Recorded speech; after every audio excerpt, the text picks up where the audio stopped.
Okay, well, we will get started.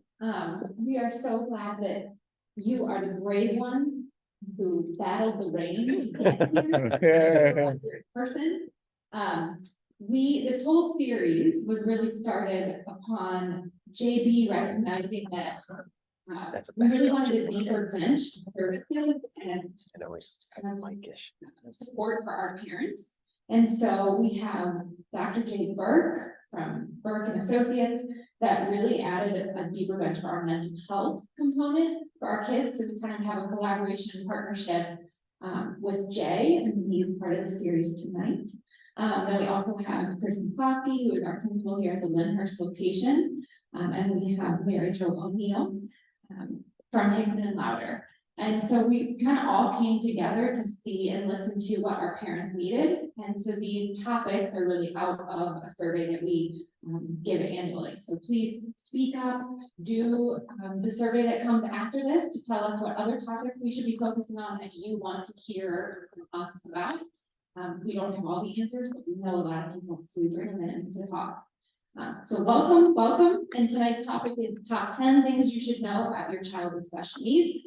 And we will kick it off, and then we'll take questions at the end, but obviously this is a pretty informal presentation style, so if you have questions, please, ask our presenters as they're talking. They can easily pivot and interact. And those of you online, you can put in questions to the chat box, and we will monitor that through the evening. So welcome. You're looking for the chat? I think this So I guess I am first. I'm gonna stand. My name's Julia, and I'm gonna focus on my focus when you have a disability, and there's some things that I want my families to think about. I want them to think about the data.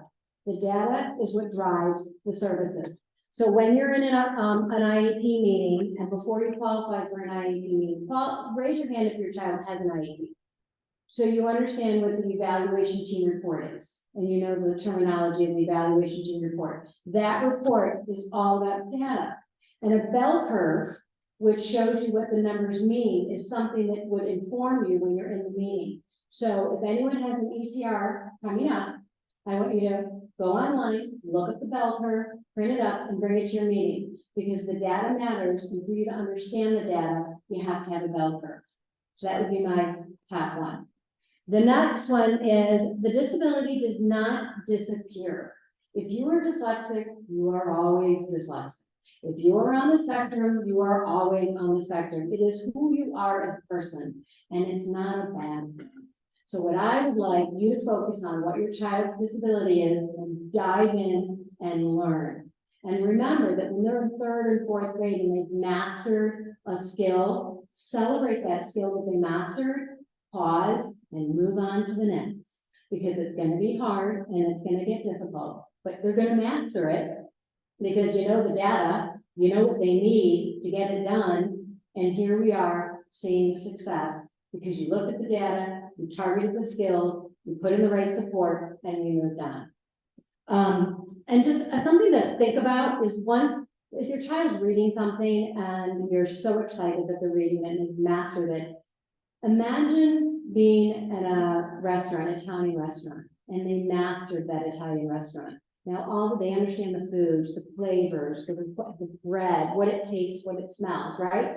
So that's great. They mastered that. But now we're going to a new grade. We're going to 5th grade, and we're going to come up with a restaurant. What style does somebody like here? Give me one.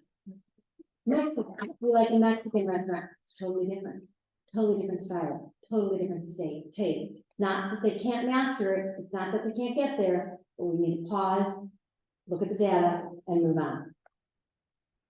So now my next slide is learning styles. And I want to talk, when I talk about learning styles, I want you to remember that when I'm talking about learning styles, I'm talking about our read with my ears, read with my eyes. If you are an amazing reader, right? You're reading with your eyes, you can comprehend, you probably don't have a reading disability, right? You can read with your eyes, you fluently read the information and comprehend, we're good to go. But there are some students that when they read with their eyes, they can't comprehend. But when they read with their ears, and this is when I talk about learning styles, when they read with their ears, they can comprehend, and they're off and running. So we don't stop teaching them how to read with their eyes, but we celebrate and we give them the information that they're reading with their ears. And what I mean what I mean by this is find out what your child benefits from. If they're reading with their eyes and they're mastering it, fabulous. If they're reading with their ears and you recognize that it's helpful, dive into it. Understand the audiobook world. Understand if it's for writing the speech to text. Understand that so they can move on and learn and master the content. So think about this. If you're in third grade and you're learning about clouds and all the different clouds that are out there, they can listen to a higher level because they can understand fifth and sixth with their ears. But when they're in a classroom, they might be given information at that grade level. That's okay because the teacher's going to unpack it with them. The teacher understands that. So keep in mind that when you're in an academic setting, if you're in third grade and you know that you read really well with your ears, make sure you give them that exposure. That's when I talk about style, that's what we're talking about. And the last one is mistakes are valuable and we need to learn from those opportunities. And I want you to all remember, if you have a child that's having a hard time with something that you've targeted, like the word there and there, those are really hard words. You understand the mistake, right? You know that they're having a difficult time with the word there and then the word there. Stop. How do they learn? Use that learning style. Do they need to hear it? Do we want to do a visual? Do we want to put it around the walls and separate the words? Draw pictures, what there means and then the other there, right? Understand that and then value that, right? You just made that mistake. It's okay. Learn from that opportunity and move on. I want your students, your children to understand that it's okay to make a mistake, learn from that mistake and move on. And then I think at that point, it's all you. All right, thank you. Go for it. Thank you, thank you. So my job tonight is to talk to you about how to work with your child's school. So specifically communication, homework, organization, executive functioning skills in the home. I do want to preface by saying I'm a principal, but I'm also a parent of a special needs student. So my son is dual diagnosis. He's on the autism spectrum. He's also got ADHD. So I kind of live in your world and I experience it every day. It's much easier for me to be here doing what I do than kind of dealing with my kid at home. There's a lot of challenges. So hopefully I can give you some helpful tips on how to work with your child's school today, and then kind of talk to you about what it looks like on that personal level as well. I'm going to start with communication. So one thing that is very important to our teachers and our school, and important to me with my own son, is getting ahead. And I do that by being proactive with his school. So, my wife and I do send out a communication through email to his teachers every year ahead of the school year. And we focus on his strengths, what makes him unique, and also some of the areas that he really has trouble with, specifically in school. So I think that's an important note, is to just get ahead of it and be proactive. Teachers do love that explanation and summarization of that profile of your child ahead of working with them. I would not hesitate, and don't think that you're bothering teachers in the summer. We usually have about a week ahead of the school year to kind of get to know our kids. A lot of that is through paper, but an email from a parent is always really helpful. Switching gears a little bit. So communication coming home to you from your child, that can be really touchy. So you want to hear your child out, right? You want to hear what they have to say. You don't want to push them aside, and you want to hear kind of how their school day was. However, I know in my own experience, I always get the negative, right? And as human beings, we are really tied to a negative bias. So we focus on those negative things that happen to us throughout the day. And you're no different than your child. You really are hyper-focused on that mistake that you made throughout the day, and your child is the same way. So whether it's a setback at recess, something they did wrong, or maybe being redirected by a teacher at school, that's probably the story you're gonna get if you said, "How was your day today?" So some ways that you can combat that negative bias is just by avoiding questions like, "What happened at recess today?" Those unstructured times are when many of the setbacks happen. And so if you ask them what happened at recess today, they'll maybe talk about falling over or getting pushed playing tag, or getting in an argument with a peer playing basketball. So try to focus on those more positive questions like, what was the best part of your day today? Questions like, what made you laugh today? What was hard for you today? And then kind of guiding them towards a more positive response. So, I think the communication that we get back at school a lot is, and especially in my position, the kids go home at 3 o'clock, they get picked up, and on the way home, it's what happened at school today, or how was your day? And the negative bias sets in, right? So the response is negative, because that's what's in their mind. So if we can help our students and our children shift their mindset, we might encounter more positive communication, more reciprocal communication from our children, in conversations that last with just maybe one question, and then we're hyper-focused on some of that negative bias. So a lot of the emails that I get are things that happen negatively, but when I'm outside at recess with them, they're smiling, they're having a fantastic time. So the 100 positive experience that the kids throughout the day had is kind of overshadowed by that 1 or 2 negative experiences. The next topic would be communication with teachers. So again, teachers are dealing with a number of students throughout the day. So the communication that they get now is a lot of emails, right? So just making sure, you gather all that information from your child, but know you're probably getting 50% of maybe what happened. So just reaching out to the teachers and asking for clarification on that specific situation, gathering all that information. Now you have both sides of the story before reacting emotionally.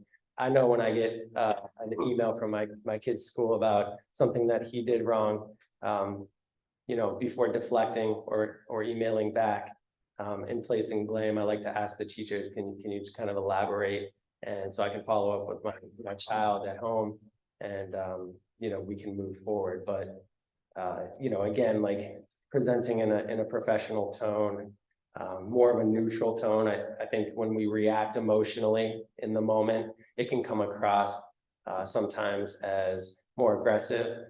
So just making sure that the email communication stays professional between home and school, and know that we're all working together, right, to support the children. There's no teacher, I don't think, that really wants families to have a negative experience or a child to have a negative experience. They all want to support and the child to be successful. So we all have that same common goal in mind, and making sure that we're working together and communicating professionally.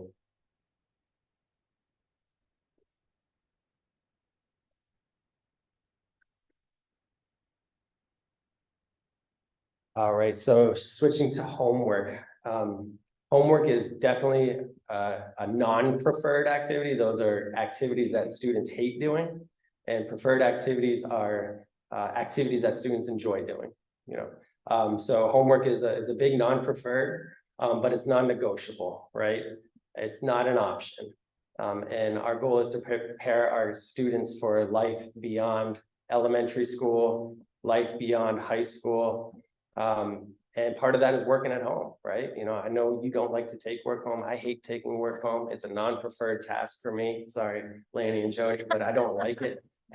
I try to do as much as I can at school to avoid that, but it's going to happen, and we have to make sure that we are creating an environment that fosters that homework and mimics kind of what life is going to present for our kids.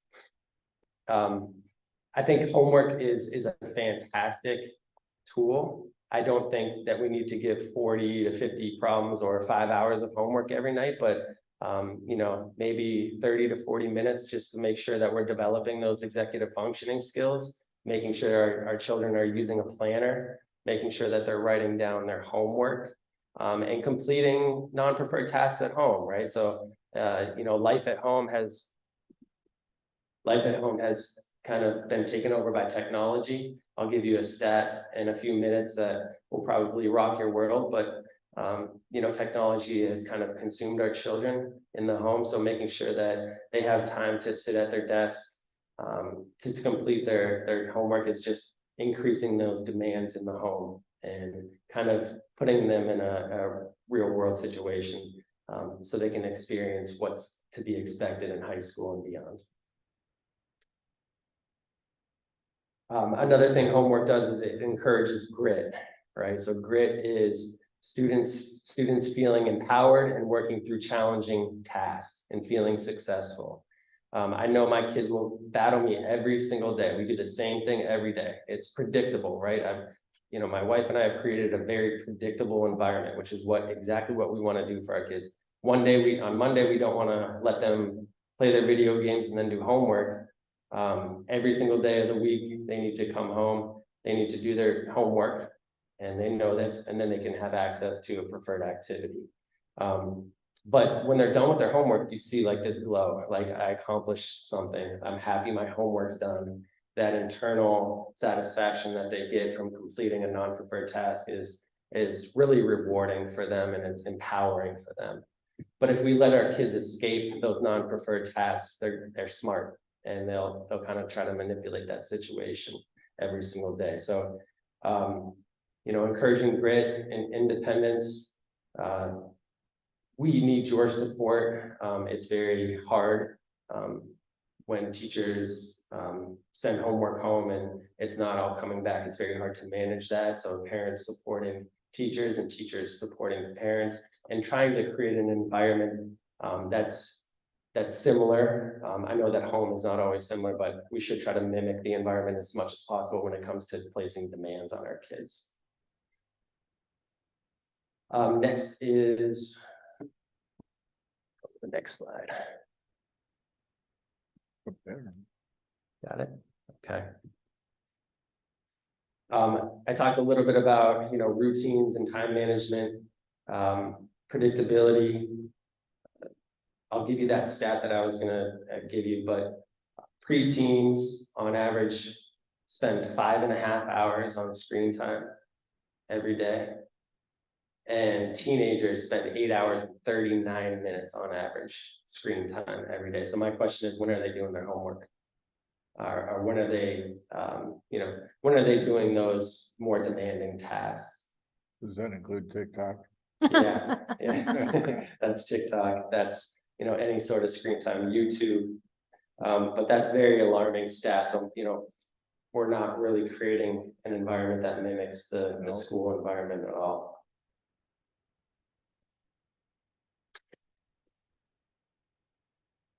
So high schools, again, making sure that your child is prepared for high school. So if your child's in elementary school or middle school, making sure that we're creating that independence in the home. And that can be, again, placing those non-preferred tasks or demands on them in the home. Making sure that they're making their bed and cleaning up their rooms.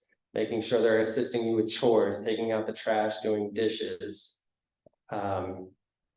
Preparing them for managing a larger workload than what they're used to in primary and middle school. So when I worked in high school as an intervention specialist, a lot of my students were failing because they weren't prepared for the larger workload.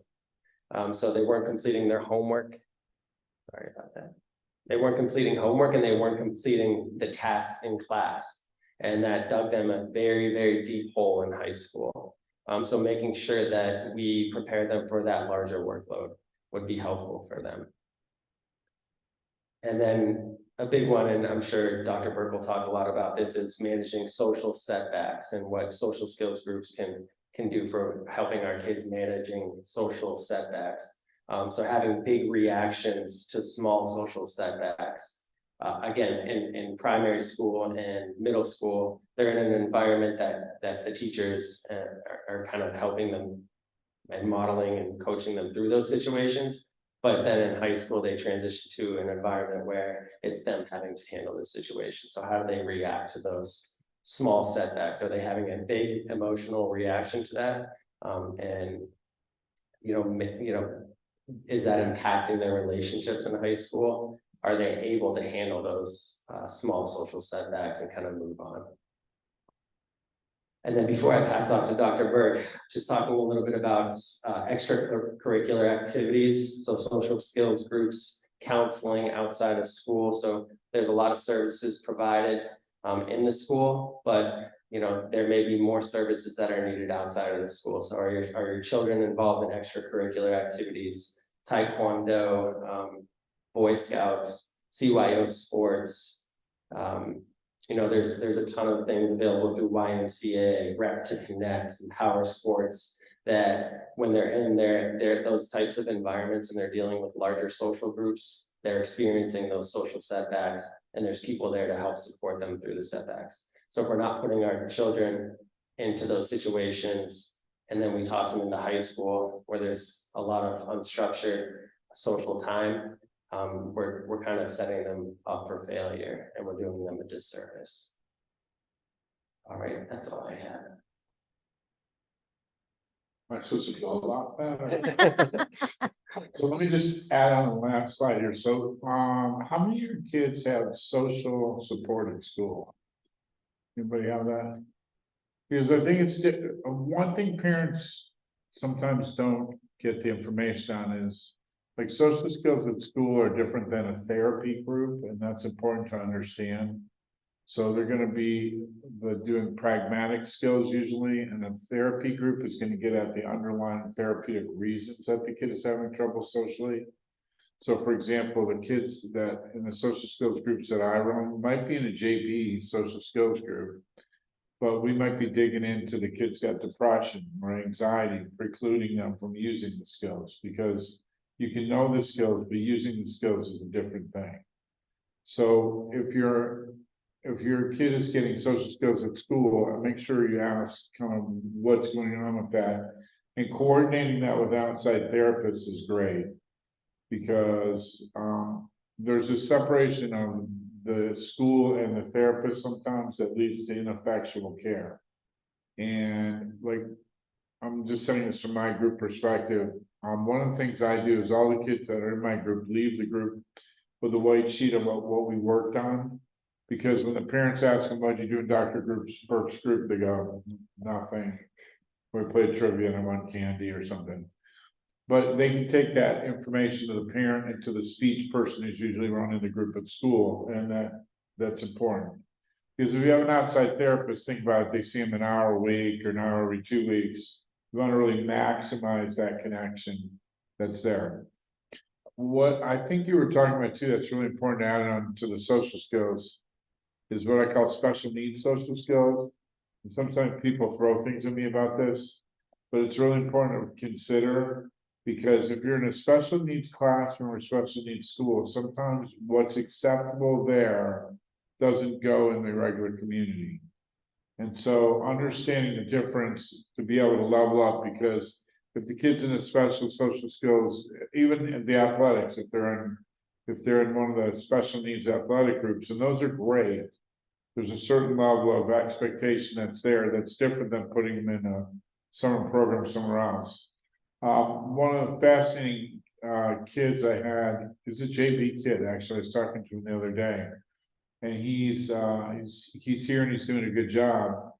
But he went to the JCC summer camp. I don't know if you're all familiar with that. So they have a really good Ansfield day camp, and he was able to function in that camp. So there's this gap of sometimes you have kids who are high for the special needs kids and low for the regular population. And it's important to stretch that change, that these kids need to make that jump. Because most of our kids, if you think about how many of your kids look typical, right? So people are like, I don't care if you have ADHD, autism, or whatever, like either you're being a jerk or you're not being a jerk, or So one of my kids, fifth grader, the other day, he has ADHD, and the kids were at the football game. And you guys know how at the Friday night football games, usually the kids that the brothers or sisters that are younger are playing football underneath this stadium or something, and the kid didn't like what was happening, ran off with the ball. And so parents saw like 50 kids chasing their kid with the ball, and he's like, but they're not playing fair, and it's like, you're gonna get killed. So that's a good social skill to learn, don't make them angry, so they cheated, but probably not worth it. So I think that coordination between the school and the outside therapist is super important. One other thing I would say about the outside therapist is make sure that you know what the therapist is doing. Because a lot of people are like, well, this kid's online doing therapy, or they're doing whatever in therapy.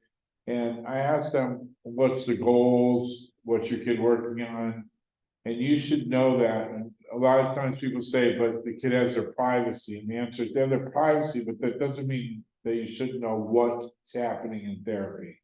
And that's really important, because there's good therapists out there. There's not such a good therapist, just like there's good everything, not so good everything. So something to think about. People can ask me questions about that if they want. Can we switch slides, or is that my slide? Yeah, question, yeah. So about therapists, Yeah, where do you draw that line? You know, like if I was outside the door with a cop, I would love that. yeah. But like, how do you make sure that they're good? Because I'm very worried about that. myself. How old's your kid? 11. Yeah, so the way I do therapy, and I train my therapist to do therapy, is with the 11-year-old, unless they're a rock star. Most kids come in with their mom or dad, and you spend 5-10 minutes going over, okay, what's the situation? Then I kick the parent out, then I go over what's going on, work the therapy with the kid. And then in the end, I try to have the kid summarize back to the parent and say, this is what we worked on. Okay, there's also, I can tell you that most kids don't grow up in a vacuum. So 90% of the 11-year-old kids I work with, I'm meeting with the parents to some point too. It might be once a month, might be separate meetings, because, you know, as you were saying, like super consistency at home. If you don't have super consistency at home, you're gonna have a problem. And so they can be in therapy till the cows come home, and it's a problem. Example, I have a kid today, this is a true story, goes to his high school kid, goes to Catholic school. Great kid, bright kid. Get a call last night, he's suicidal. You'd never guess this kid was suicidal. Great grades, everything. See him for an emergency appointment today. He's got a therapist, but he's got a thing called anhedonia. I don't know if you're familiar with this. Anhedonia is like when you're really depressed, you don't get any good feelings from anything you're doing at all. And you get distorted thinking. So you only start to look at the negative things that are happening in life. His therapist is not trained in cognitive behavior therapy. So they're not doing the right type of therapy. So one of the things you can do is also ask and get a second opinion from somebody if you're concerned about that. And is your kid a boy or girl? Boy. So there's a thing too that sometimes therapists work with younger kids, and they're like into like the play type therapy. And then as kids get older, you know, they might want a male or female therapist depending on what's going on with them. So there's sometimes like switching over therapists to a more, you know, adolescent therapist from a little kid therapist. It's funny too, and I've been doing this for 300 years in Cleveland, so the people that are out there know each other, you know, and so that you can also ask around, ask at the school, ask the psychiatrist, ask the pediatrician. What's that? Like, it is rough out there. Yeah, it's rough out there. Are you talking psychiatry or psychology? That's psychology. Yeah, so there's a shortage for sure of child psychiatrists. Psychologists, if you get on the wait list, you can usually get in with somebody.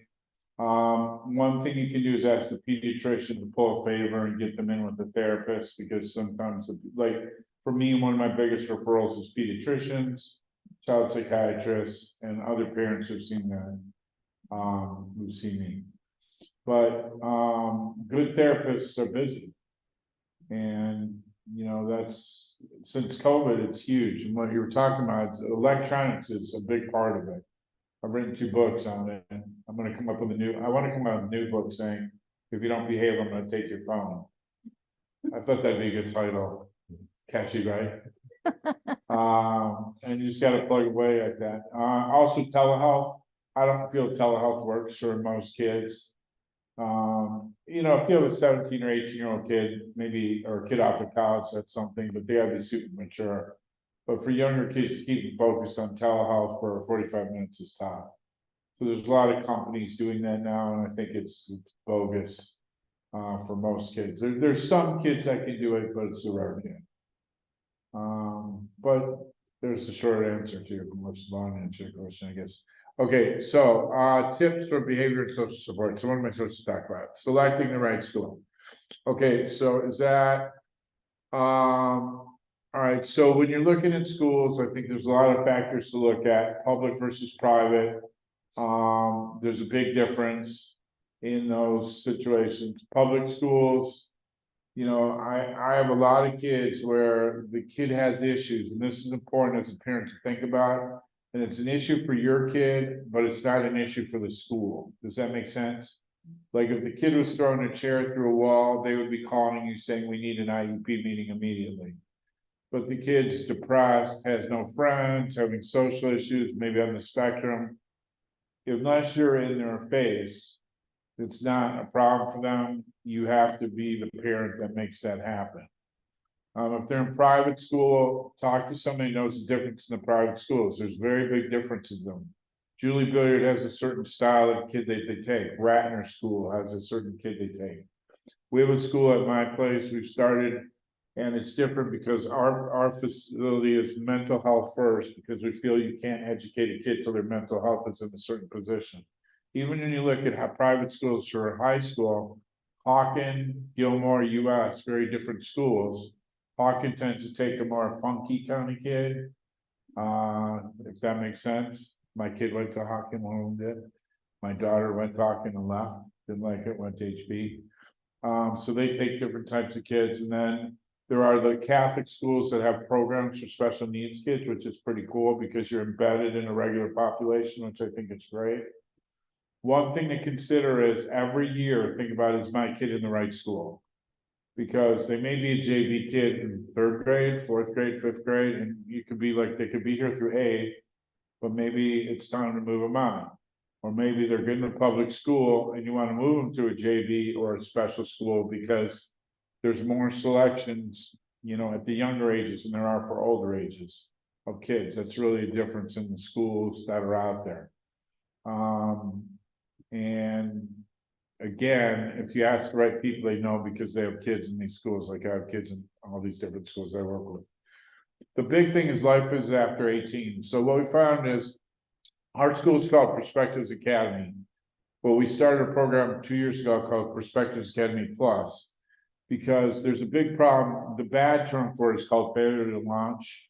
And failure to launch kids are kids that go off to college, and it's what you're talking about. They've been on electronics, for example, and the parents have managed their electronics. So they made it all the way through high school, and then they went to college, and within a semester, they're failing out. They have a job. I have a guy who started a job. He's in a great program with Ford. I don't know if you guys know this, but Ford has a really good, they're seeking mechanics like crazy. They'll pay for everything. It's a great occupation. Blew up at the dealership, got fired on the spot because of mental health problems. So what I say to parents is you have to always be mimicking what life is going to be like past 18. You love your kid, and a lot of people, what happens is they treat their kid in a great way because they love them.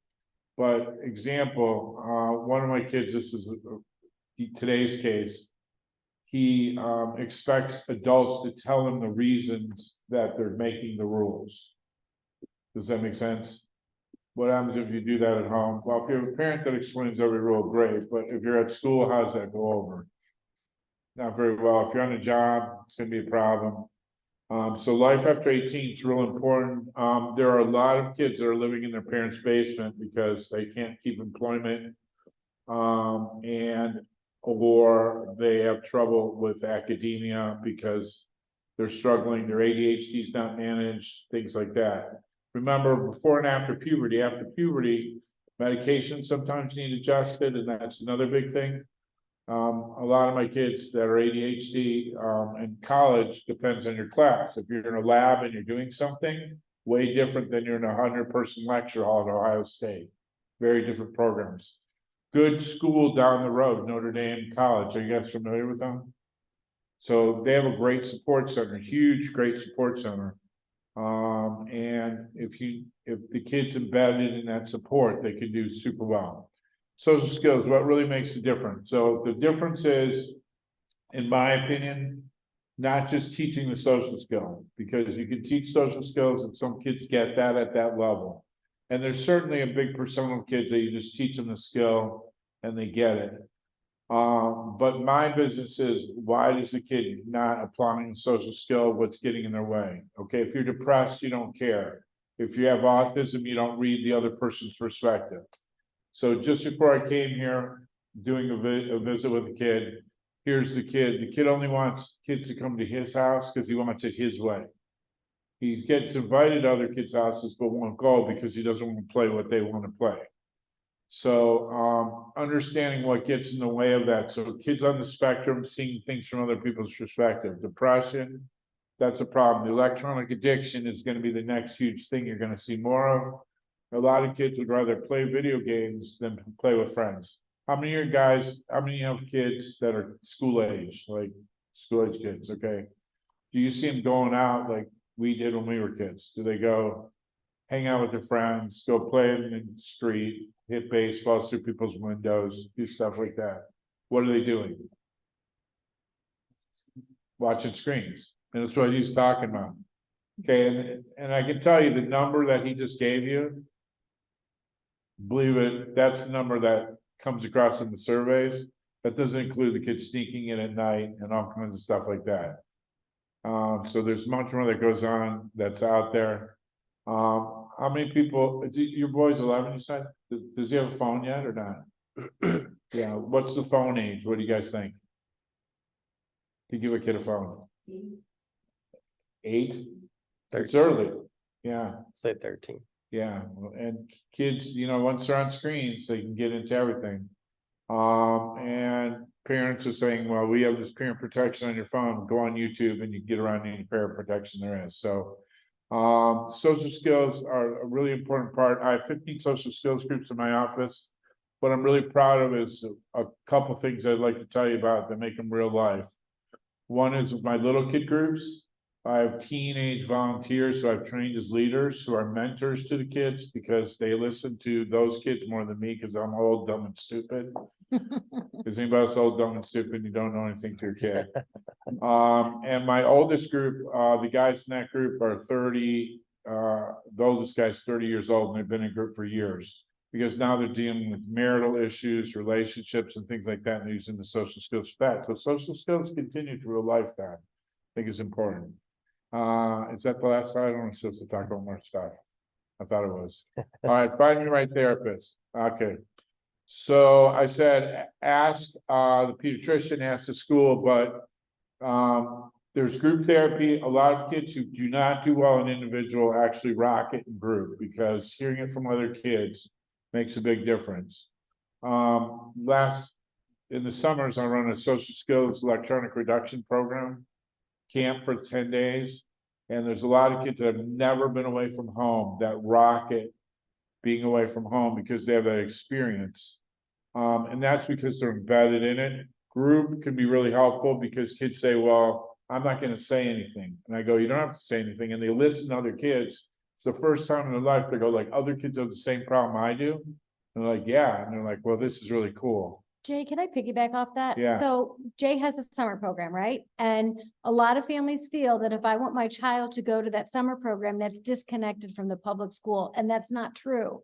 So if you have an IEP and it says that that child qualified for extended school year, you have every right to go to the school and say, I have this program I would like him to go to. Now, they might not pay for the whole thing. What they would do is they would add up the hours on the section 7, especially section 7, which tells the hours of services.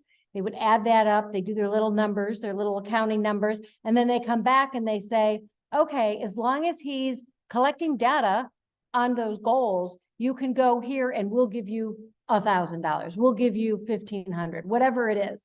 And some, Yeah, for kids this summer. so what I want you guys to know is just because it's an outside group, right? Doesn't mean your school can't be a part of it. Yeah, so, there's also a difference between speech therapists working with your kid and what they might be working on versus a therapist who's dealing with mental health, so be aware of that. I can tell you for the most part, rarely is there a kid that I'm seeing who I have not touched base with the family. And that may be siblings dealing with the kid, who are losing their mind because their brother or sister's making them crazy by having temper tantrums. It could be the parents because the parents are in trouble being consistent. Dad feels mom's too loose, mom feels dad's too harsh. We got to get in the center somewhere. And if we don't get that in place, it's never going to work. I can tell you that. So group, individual, and family, and where to, what does that say? When to When to switch? switch. Oh, hey, if your kid's seeing somebody for like, I get people that come to my office and I go, how long have you seen the therapist? 2 years. Well, what is he doing? Well, they play Legos and they talk and they're building a relationship. Well, if you're building a relationship for 2 years, they're an awesome Lego player by now. But you want to get reports on what's the progress that's happening, right? Because there is relationship building that should be there, but the progress is really key that you're monitoring that as a parent in terms of what they're doing.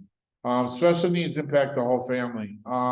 That is really important because there are so many kids that I see where the energy, money, time, etc., goes into that special needs kid. And at some point, the other kids, hey, dude, I'm here. Or they can start acting out or something like that. We want to prevent that. We want to be on the front end of that. So there's a lot of kids where where, for example, the brother or sister has autism.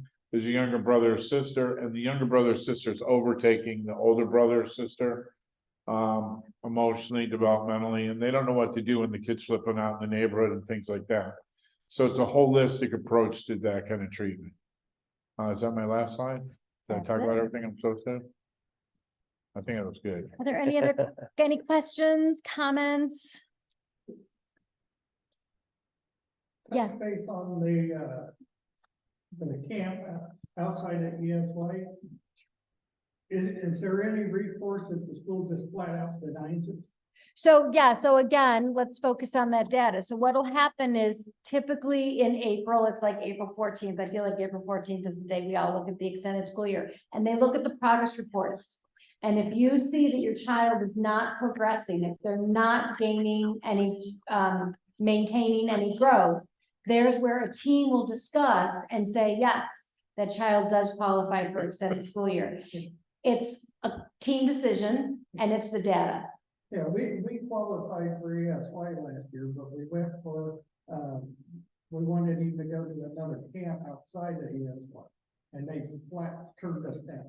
So a lot of the times what I find is when you use the word camp, they say no. Yeah. So what I do is I tell my families, we're not going to use the word camp. We're going to say it's a therapeutic center. And then I have them call, let's say you're going to, what was the name of the therapeutic center? I'm not sure, Janet actually was the one requesting. Okay. Oh, my friend Janet. Yes. I like Janet. Janet Griffiths is the attorney I work with. I'm the advocate. She's the attorney. So what I would recommend we would have done is we would have gone to, I'll say, Stars and Stripes. We would have gone to Stars and Stripes before we meet with the team. We would have gotten the price. We've gotten the narrative, what it looks like and what they were going to do. And I would actually be highlighting what it says in that description, what's related to the IEP, because I already know in advance what I'm going to be looking for. So if you go with that information and you actually give it to them in advance, I'm going to be asking at extended school year, I would like you to look at this therapeutic center before we meet, give it to them in advance, target where you're thinking it's going to be mirroring what says in the description versus what it says in the progress report. And my hope would be that you would get it.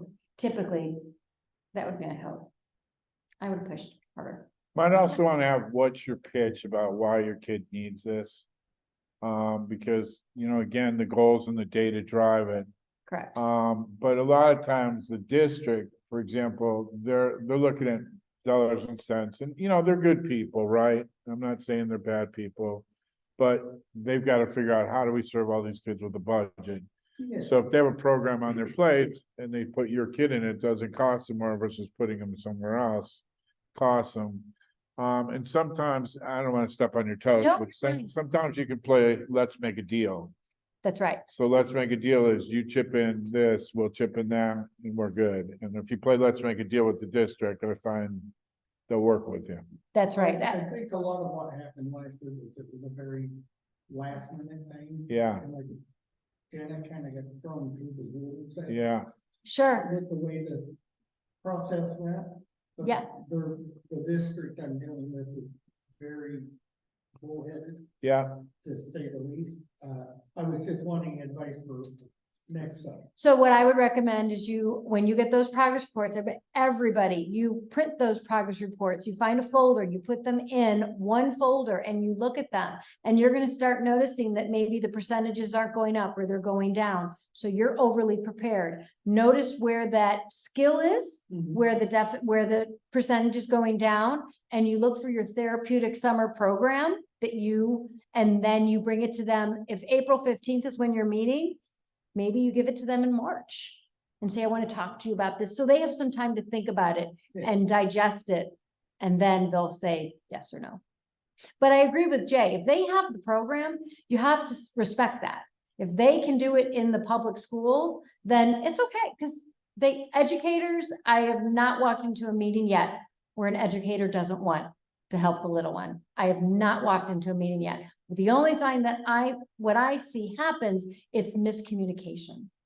They didn't realize the parents really wanted to work on tying shoes versus buttons. They didn't know. So that communication. I think in ESY and the activities that you're mentioning, something else just to be said is I'm a big believer in you want activities your kid can springboard off of. This is super important. Because if you go to an activity and you're done yearbook club or something, and you're just like writing something and that's it, you leave. That's different than marching band, where you're in marching band and there's an activity afterwards and everybody goes out to Wendy's or something like that. So the goal is to try to get them involved in something like that. And some of the summer programs have things built where there's things that also are built around them. So you might want to think about that for summer program. That's great. Question. And my, child just started kindergarten, so. Yeah. Extended school. That's good you're here. That's the first time I've ever heard of that, so what is that? So extended school year is, I'll do the brief and then Go she's ahead. the expert. Do you want to do it? No, go ahead, dive in. The bottom line is that if your kid is gonna lose more than whatever the number is, and she'll tell you what it is over the summer, then the regain time, then the school is obligated to give you extended school year in the summer. Now, it's a little goofy in that I don't think like the perfect answer to what extended school year is, because different people have different descriptions of that, but it's related to their IEP goals. So maybe you want to extend it. Yeah, so just keep in mind, back in the day, when I would be going to IEP meetings, I'll say, and I would ask for extended school year. What the narrative I would hear is, oh, their disability isn't severe enough. That's what they used to say 15 to 20 years ago. The disability is not severe enough. Now districts are doing a much better job. And what they do, it's section 4 of your IEP, and it will read, has the team determined that extended school year services are necessary? And it's either yes or no. And then the next question is, will the team need to collect further data to determine whether they qualify? And I always say yes. And I know the director of special eds roll their eyes every time I say it, but I want to check the data. I have no idea. I have no idea if this child's going to qualify. So I always say yes. And then we usually meet in April. So it's typically, I have here on page 3, it's section 4. I want you to look at it. And also I want everybody, when they go home, is to pick up their guide to parents' rights in special education. You're going to get one every time, and everybody rolls their eyes and like, oh, I don't need it. I want you to take a copy home and just look through it, because you're going to be surprised on some of the rights that you deserve, and you don't get them because you don't know about them. So do read this. Can I make one more comment about that? Yes. What I often find is when the parents go to the IEP meeting, like that box is already filled in. Does the kid need ESY? No. Do they need more data? No. And they just skip over it. You gotta be like, whoa, no, this is where Mary Jo's great. She's got this like charming, like very nice presentation, but sort of gets her point across. And because they'll roll over that if you don't go, They'll hey, go right by it. you right know, by it. the team said they don't need it, and you're like, wait a minute. So, And the other piece in the IEP, I find that families get very upset when they don't use the word dyslexia or they don't use the word autism, because districts are not to qualify you for dyslexia or autism. What they are to is a category, that's how they qualify you, but they don't diagnose you. It's DSM-5 versus, right? I love that you know that. That's great. If they don't say the word somewhere and you're a little upset and you really want that word somewhere in that IEP, under other information, you can always put the child was diagnosed with autism by Dr. Murphy, 2022. If they're not putting it in the profile and you want it put somewhere, you can always put it in the other information. on the back end of that too, if you have an older kid at 14, isn't it? There's that transition plan. Yes. So they have to fill out what's your transition plan. What I often find with that is it's unrealistic. Like the kid's gonna work at NASA and be the first person on Mars, and they have no science ability or something. So you've got to make sure that that's a reasonable like goal that they put in there. So that's that transition goal. That's really important that you look at these. Okay, if you don't know what you're doing, get some help. Mary Jo's good. Because you know, these are important things that once you sign that paper, that's it. You can reopen it, but it's a It's struggle. difficult.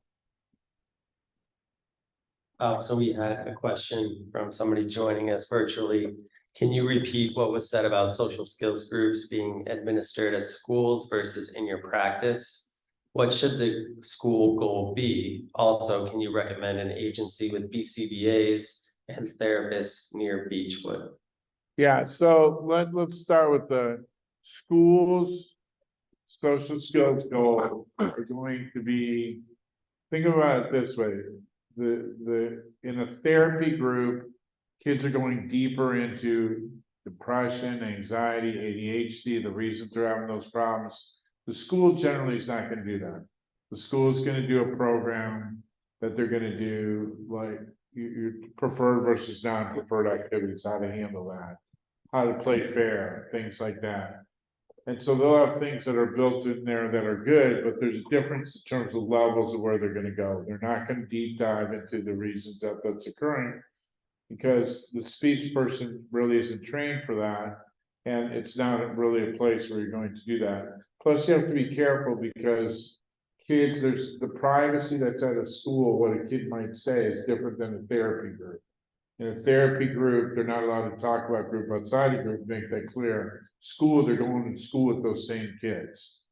So sometimes, like, for example, my practice, by the way, which is in Beechwood, so there's an answer to that question. The kids come from all over, so there might be nobody from their school there, which is different. In those groups. Something else to think about is what are the peers like in the group that your kids in with their social skills? This is something huge I find. If the kid needs basic social skills, whether with kids at that level, or are they kids we're shooting over their head, making sure that that social skills group fits where their needs are, because their needs change as they get older. And I find that a lot of families struggle with that because they'll stay with something and they're not reevaluating. Just like a therapist, I think it's reevaluating. Is this the right fit? Is this kid growing from this situation? What do they need? So I think that's my answer. Do you have a BCBA on your, Okay, so no, we don't have a BCBA because I feel that there's. I gotta be politically correct? politically correct. So here's my clinical opinion. I think BCBA is really good for lower functioning kids and younger kids on the spectrum. I find that as the kid gets older, that therapy that's not BCBA is more effective in a social skills type of setting. So there are a lot of practices that have BCBA that do that ABA therapy, that's great. And for certain kids, it's a good fit. I think there runs out of a fit for it and a place. Just like any other program, it's evaluating individual programs. And like the Cleveland Clinic has a program, you guys familiar with that? They have an STP program in the summer, but that's a very behavior modification program, it's points oriented, things like that, good program, very behavior mod. And so if you have a good therapist, they're gonna tell you, hey, this is not the right group, put them in a BCBA group, put them in a group that does these types of things. So it's evaluating what group's gonna fit best for your kid. That's right. And the last thing I'll say about that is if you have a reputable therapist or person you're working with, if they're not the right place, they're gonna head you to the right place. And that's, I think, something to think about. I've had kids come in with like a severe eating disorder and they have social issues, but I'm gonna refer them to the Emily program because that's a better program for eating disorder kids. They might come back, but they need to do that first. Piggyback. So one of the things that we use BCBAs at JB for is to provide some of the support, like while behavior is happening in the classroom. So they kind of give suggestions to teachers and kind of being proactive. So there are a few, we know Fraser Behavioral Center has some BCBAs and RBTs that can go into the house. Barry Galvin has, I think, BCBAs and RBTs. Yeah. So you can use them to reach out in order to kind of get that support in the home so that you can be proactive and kind of set things up to support some of the behaviors that you might see at home that is also being seen at school. There was one other. Building blocks. Oh, Kids Lincoln Twinsburg, Building blocks. building blocks. So Those are all good programs. there are a few that can kind of provide support in home. We don't necessarily use it as an ABA approach. Our behavior is definitely positive behavior approach, which is an ABA style. But a lot of the RBTs or BCBAs will be able to provide that in home as well. Are any of your kids doing ABA? Okay, if you do ABA, the other thing to look for is to make sure the kid does not become prompt dependent.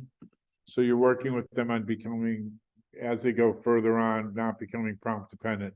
But ABA in the home for younger kids can be a super jump start for a lot of kids. So a lot of kids I see that maybe 8 or 9, when they were little, that ABA in the home, and it really was a great jump start for them.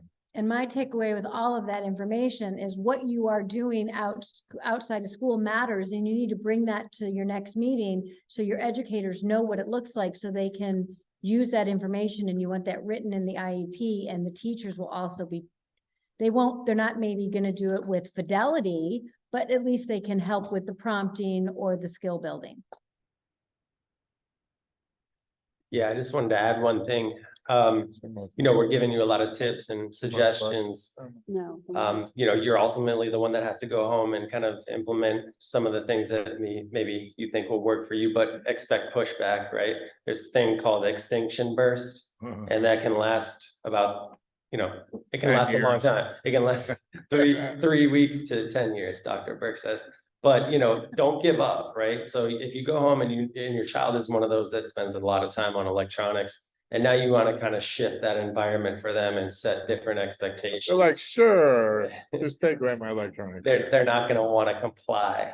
So just expect some pushback. And if you kind of stick to it, you'll start to see change over time. If you kind of go back on what your expectations are one day, you're kind of hitting the reset button. So kind of make progress, push forward, expect pushback, expect tantrums. But I think if you stick to it, you'll start to notice change. And if you don't start to notice change, that's when you want to seek out maybe support from one of those centers. But you're the parent and you're kind of supposed to, and like Dr. Burke said, you do these things because you love your child. I love my child, but I also know that he'll manipulate me and try to get what he wants every single day. He'll try to manipulate the situation. And if I change that and kind of, go with his wants, then he'll continue to try to manipulate that situation again the next day. So set your routines, make the environment predictable, and, you know, try your best to manage the pushback, but move forward with what your expectations are. I always say to the parents, the kids are probably gonna be worse before they're better. So whenever you make a change, you know, be prepared for that. Can I make a comment about the speaker series? Yes. So this is the speaker series that we came up with some ideas, and one of the big ones that I put on there was pitching to the group was sextortion. Are you guys familiar with what sextortion is? There's a big thing happening now with a lot of kids on the spectrum and easily taken advantage of. What'll happen is, if you don't understand the way this all works, is, do you guys know the server that they hang out on? You guys know what your kid's doing online? Okay, so they might be on Roblox, they might be on somewhere else, and they'll switch them over to a different server where it's not monitored. Okay, and then they're gonna get them information that's not so true and hook them in, because if the kid's lonely, it's an easy pick for a person who's trying to do that.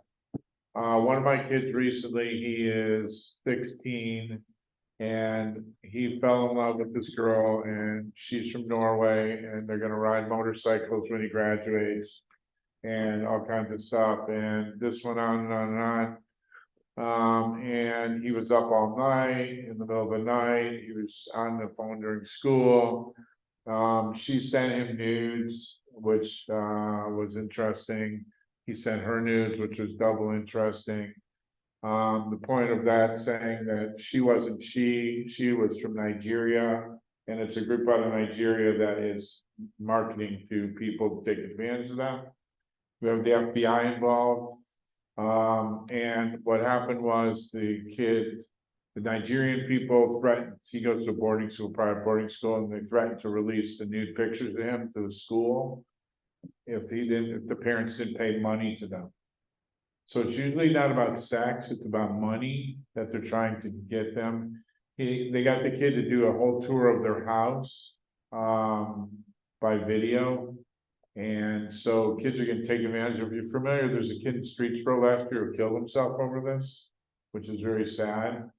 Don't expect that your kid can't fall victim to this, because if your kid's lonely, people know how to get them off the server to the right servers where they're not monitored.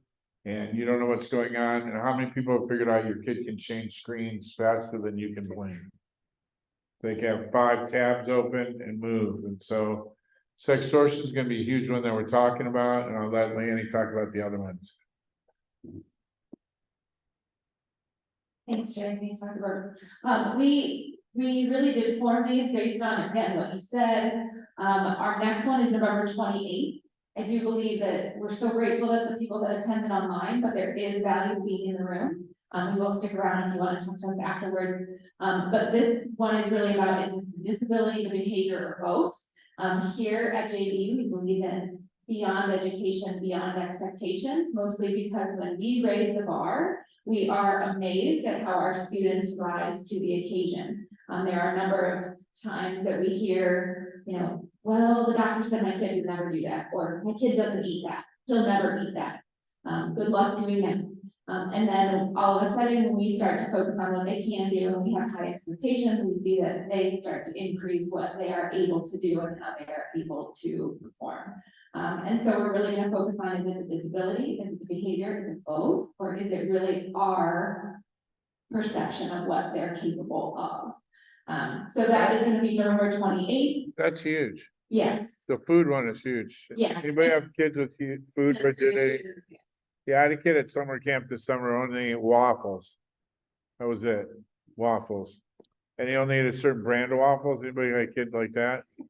So the camp was nice enough that went and bought that waffle for the kid, which you would think would work. Then he ended up saying, they're not at my house. I'm like, that's crazy. So there we go. Yeah, so we Food do that rigidity. here. We do that at our Thanksgiving. Is that behavior? Is that sensory? Is that both? And have you extinguish it, have you Yeah. move beyond it. So yes, and then the sex portion, we did talk a lot about this to see if it was actually appropriate, and it really is.